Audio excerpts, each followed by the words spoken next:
ഈ നാല് കാര്യം ചെയ്തിട്ട് ഉറങ്ങുന്നവനെ പോലെ ഭാഗ്യമുള്ള ഏത് മനുഷ്യനായി ലോകത്തുള്ളത്?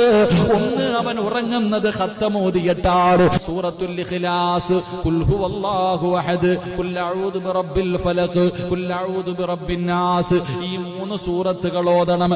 രണ്ട്, എന്റെ പ്രിയപ്പെട്ടവരെ, ലോക മുസ്ലിമീങ്ങൾക്ക് വേണ്ടി ദുആ ചെയ്യണം. ലോകത്തുള്ള സർവ്വ മുസ്ലിമീങ്ങൾക്ക് വേണ്ടി ദുആ ചെയ്യ്, അവരുടെ പൊരുത്തം നിനക്ക് ലഭിക്കുകയാണ്. മൂന്ന്, ഹജ്ജും ഉംറയും ചെയ്തു, അതിനു വേണ്ടി നീ സുബ്ഹാനല്ലാഹ്, അൽഹംദുലില്ലാഹ്, അല്ലാഹു അക്ബർ ഈ ദിക്റുകൾ നീ പറയൂ.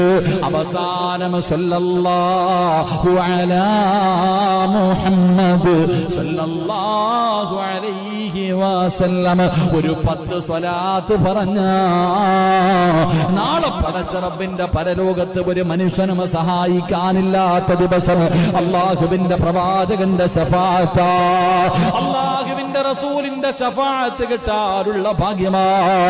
ഈ 4 കാര്യം ചെയ്യുന്നതിലൂടെ നിന്നെക്കാളും ഭാഗ്യം ലഭിച്ച ഏത് മനുഷ്യനാ ലോകത്തുള്ളത്? ഈ 4 കാര്യം ചെയ്തിട്ട് ഉറങ്ങുന്നവനെ പോലെ ഭാഗ്യമുള്ള ഏത് മനുഷ്യനായി ലോകത്തുള്ളത്?